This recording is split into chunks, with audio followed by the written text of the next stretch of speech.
हरिओम।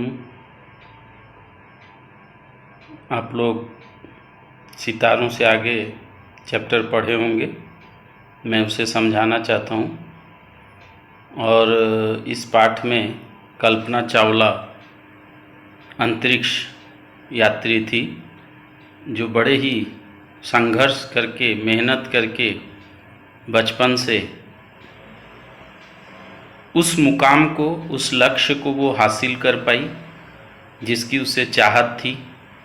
तो आइए उसके जीवनी पर ध्यान से हम लोग देखें, कैसे वह अंतरिक्ष यात्री बनी और अपनी यात्रा पूरी की। तो आइए सुनते हैं, देखते हैं। सितारों से आगे आइए चैप्टर समझते हैं। यह पाठ कल्पना चावला, जिसने अपने लगन और उत्साह से अपने लक्ष्य को हासिल किया। तो यहाँ बोले हैं, कुछ नया करने की लगन और उत्साह हो तो लक्ष्य तक पहुँचने से कोई रोक नहीं सकता। बचपन से ही सितारों की सैर का सपना देखने वाली कल्पना अंतरिक्ष यात्रा के क्षेत्र में सफलता प्राप्त करने के बाद चांद पर उतरना चाहती थी। तो पहले जो है उसका लक्ष्य था कि अंतरिक्ष में यात्रा करना, उससे वह सफलतापूर्वक प्राप्त कर ली, अर्थात अंतरिक्ष में वो घूम ली। उसके बाद था चांद पर कदम रखना। बचपन से ही उसके मन में अंतरिक्ष यात्री बनने की धुन सवार थी, अर्थात लगन थी। एक बातचीत में कल्पना ने कहा था, मैं बचपन से जिस क्षेत्र में जाना चाहती थी वहाँ पहुँचने के लिए मैंने एड़ी चोटी का जोर लगा दिया, अर्थात खूब परिश्रम किया, खूब मेहनत किया। किसी लक्ष्य को प्राप्त करने के लिए मेहनत जरूरी है। कल्पना चावला का जन्म सन 1961 में हरियाणा के करनाल शहर में एक मध्य वर्गीय साधारण परिवार में हुआ था। उसके पिता का नाम श्री बनारसी लाल चावला, माता का नाम संज्योति था। माता का नाम संज्योति। वह अपने परिवार के 4 भाई बहनों में सबसे छोटी थी। इसके 4 भाई बहन थे और ये सबसे छोटी थी। घर में सब उसे प्यार से मोंटू कहते थे। क्या कहते थे? मोंटू। परिश्रम करने से कभी हानि नहीं होती, यह उसके परिवार का मूल मंत्र था। कल्पना ने भी इसे आत्मसात किया, अर्थात अपनाया, ग्रहण किया। कल्पना की प्रारंभिक पढ़ाई लिखाई टैगोर बाल निकेतन में हुई। तो कल्पना बचपन से ही मेहनती थी और उनके परिवार का जो उद्देश्य था, जो उनके मूल मंत्र था कि मेहनत करने से सफलता मिलती है और वह कभी बेकार नहीं जाती है, हानि नहीं होती है। तो कल्पना भी वही की और बचपन से वह मेहनत की, टैगोर बाल निकेतन में पढ़ाई की। कल्पना जब 8वीं कक्षा में पहुंची तो उसने इंजीनियर बनने की इच्छा प्रकट की। उसकी मां ने अपनी बेटी की भावनाओं को समझा और आगे बढ़ने में मदद की। रूढ़ियों को तोड़ने के कल्पना के प्रयास किसी न किसी रूप में परिवार में विवाद खड़े कर देते थे।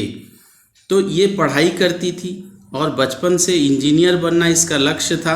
तो घर में एक रूढ़ी प्रथा, जो प्राचीन प्रथा जो होती है उसको रूढ़ी बोला जाता है। तो घर में भी वैसे था कि लड़कियां ज़्यादा नहीं पढ़ेंगी, जिसके चलते परिवार में वाद विवाद हो जाते।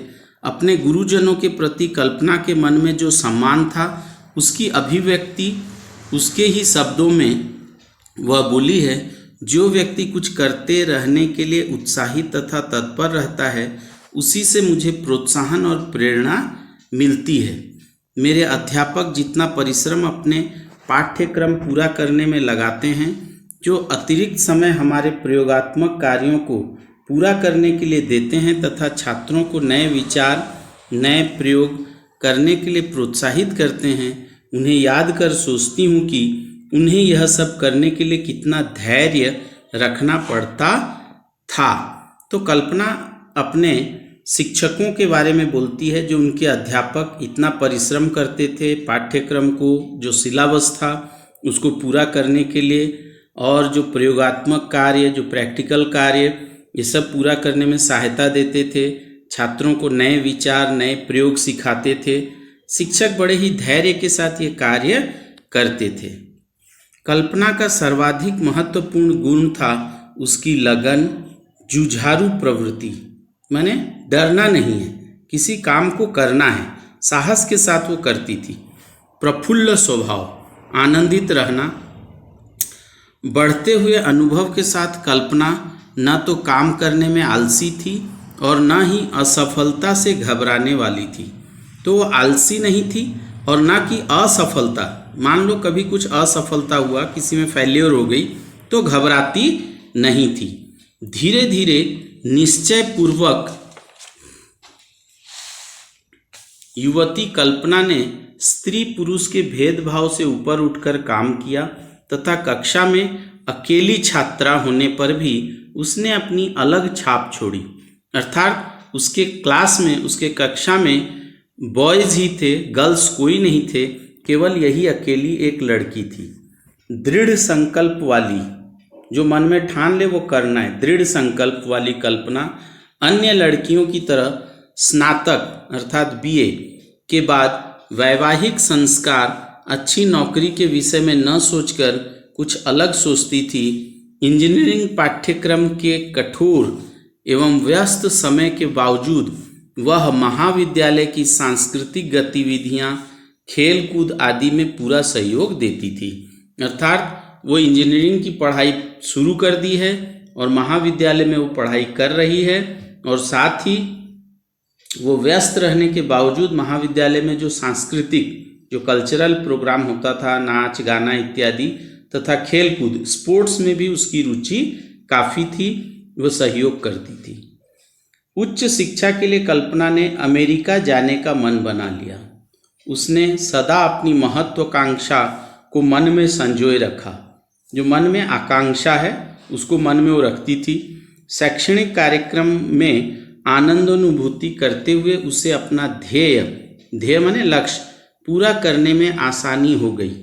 उसने 27 नवंबर 2002 को टेक्सास विश्वविद्यालय में एक समाचार पत्र को बताया, मुझे कक्षा में जाना और उड़ान क्षेत्र के विषय में सीखने व प्रश्नों के उत्तर पाने में बहुत आनंद आता है।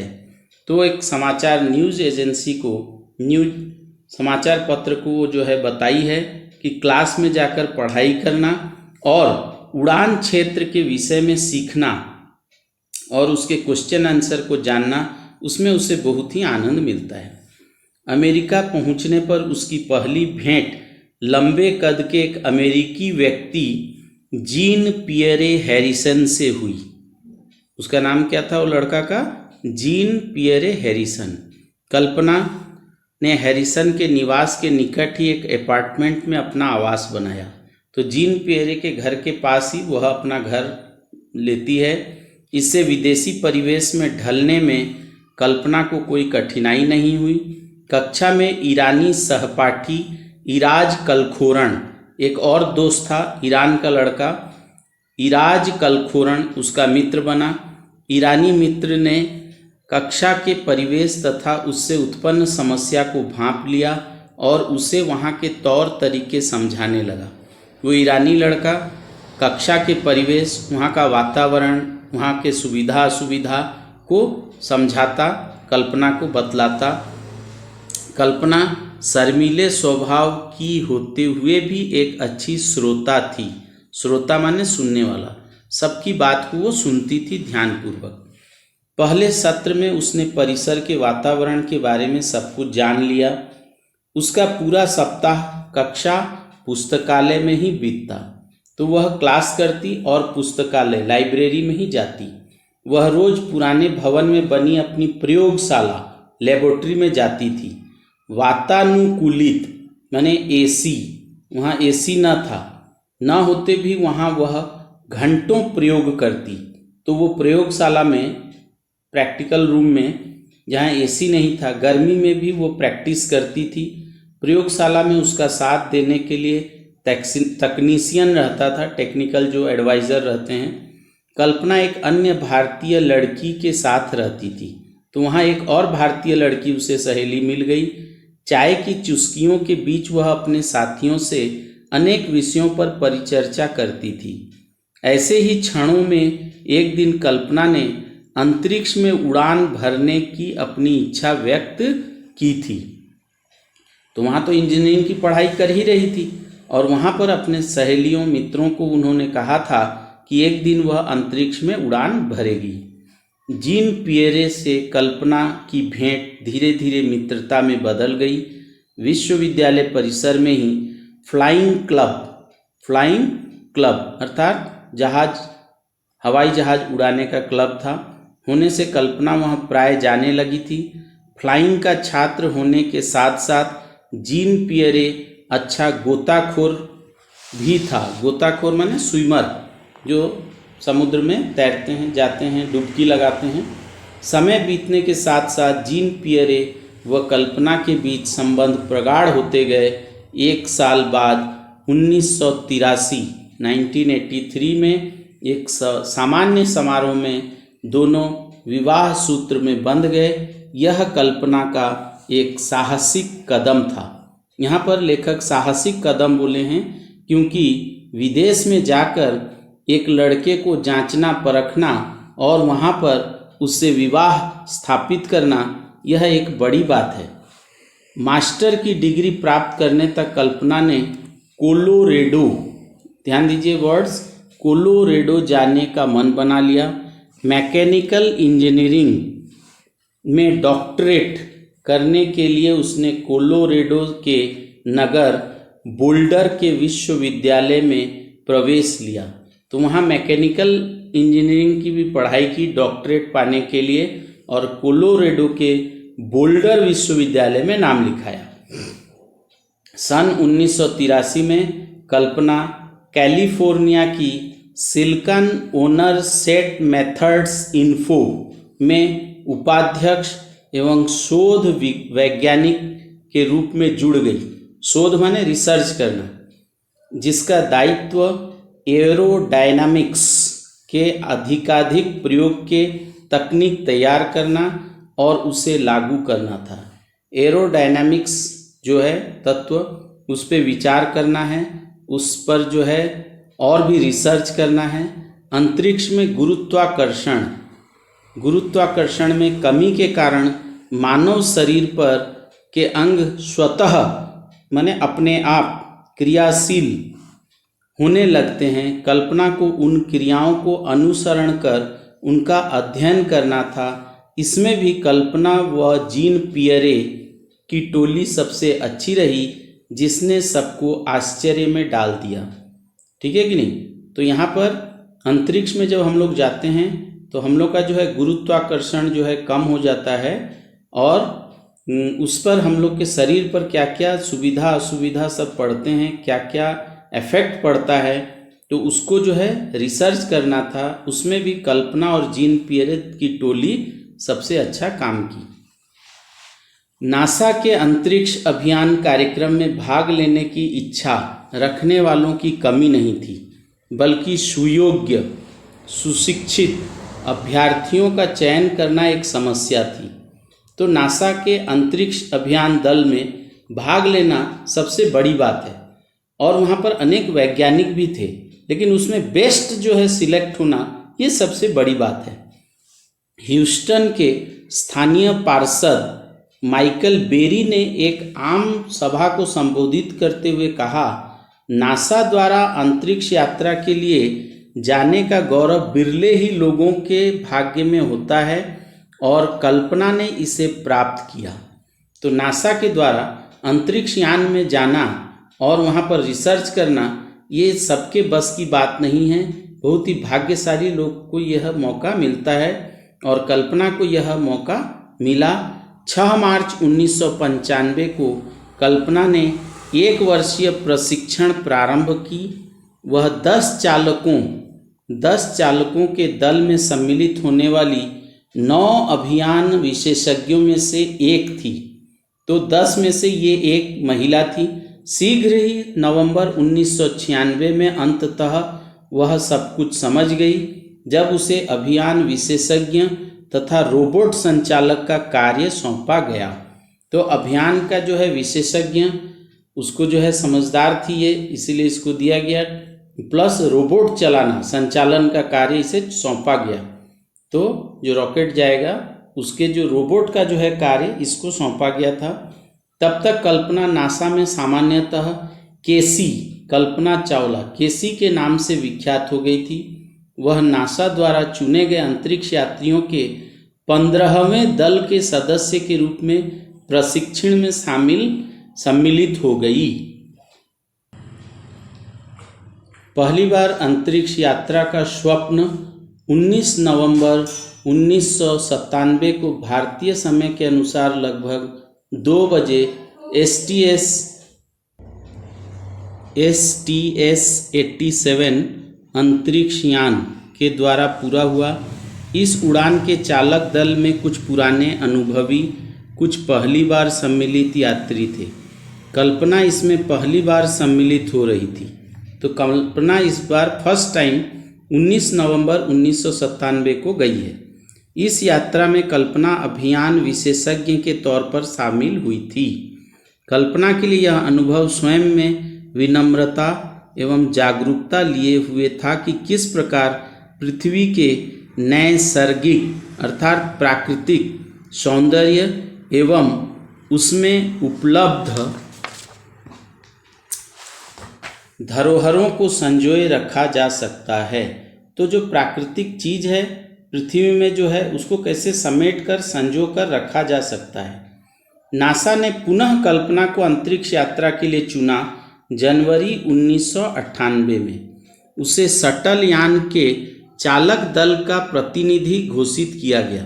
जो शटल यान जाने वाला था उसका जो है चालक दल अर्थात ड्राइविंग चालक दल कैसे जाना है और उसके बारे में उसका टेक्निकल जो था उसके बारे में इसको ज़्यादा जानकारी थी, इसलिए इसको प्रतिनिधि घोषित किया गया। शटल सेशन फ्लाइट क्रू के साज सामान का उत्तरदायित्व दिया गया। तो उसमें जो जो सामान इत्यादि चाहिए, जो शटल यान जाएगी तो उसमें जो जो चाहिए उसके बारे में इससे था ज्ञान, तो उसका उत्तरदायित्व इसे दिया गया। बाद में वह चालक दल प्रणाली जो सिस्टम है और आवासीय विभाग रहन सहन का प्रमुख नियुक्त की गई। सन 2000 में उसे STS-107 के चालक दल में सम्मिलित किया गया। अंतरिक्ष यान का नाम कोलंबिया रखा गया तथा प्रक्षेपण की तिथि 16 जनवरी 2003 निश्चित की गई। तो इस प्रकार फिर से कोलंबिया में जो है कोलंबिया यान में जाने का फिर से इसको मौका मिला है तथा प्रक्षेपण का जो है तारीख तय किया गया 16 जनवरी 2003 में अंतरिक्ष में जाना था। STS-107 अभियान वैज्ञानिक खोज पर केंद्रित था। वैज्ञानिक खोज साइंटिफिक जो है रिसर्च उसको जो है उस पर था केंद्र। प्रतिदिन 16 घंटे से अधिक कार्य करने पर अंतरिक्ष यात्रा पृथ्वी संबंधी वैज्ञानिक अंतरिक्ष विज्ञान जीव विज्ञान पर प्रयोग करते रहे। तो इन लोग वहाँ पर महाकाश में 16 घंटे काम करते थे और रिसर्च था पृथ्वी संबंधी वैज्ञानिक तत्व, अंतरिक्ष विज्ञान और जीव विज्ञान। हम लोग का बायोलॉजिकल जो है रिसर्च उस पर भी था और अंतरिक्ष में जो है उस पर भी रिसर्च था। सभी तरह के अनुसंधान तथा विचार विमर्श के उपरांत वापसी के समय पृथ्वी के वायुमंडल में अंतरिक्ष यान के प्रवेश के समय जिस तरह की भयंकर घटना घटी वह अब इतिहास की बात हो गई है। नासा तथा संपूर्ण विश्व के लिए यह एक दर्दनाक घटना थी। कोलंबिया अंतरिक्ष यान पृथ्वी की कक्षा में प्रवेश करते ही टूटकर बिखर गया।